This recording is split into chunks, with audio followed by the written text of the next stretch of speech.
शुद्ध भक्ति चंद्रभागा भाव कुंडलिकारा कुंडलिकारा भाव कुंडलिकारा याहो याहो अवघेदन करू बाबांची वंदन साईंची वंदन करू बाबांची वंदन गणू म्हणे बाबा साई भाव माझे आई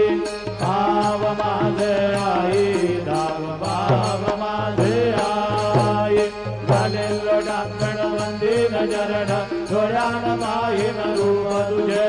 प्रेमे अलिंगीन आनंद पूजिन मारे वाळीन मरे नाम त्वमेव माता च पिता त्वमेव त्वमेव बन्धुश्च सखा त्वमेव त्वमेव विद्या द्रविणं त्वमेव त्वमेव सर्वं मम देव देव कायेन वाचा मनसेन्द्रियेण वा बुद्ध्यात्मना वा प्रकृतिस्वभावं करोमि अद्य सकलं परस्मै नारायणाय समर्पयामि प्रच्युतं केशवं रामनारायणं कृष्णदामोदरं वासुदेवं श्रीधरं माधवं गोपिकावल्लभं जानकीनायकं रामचन्द्रं भजे।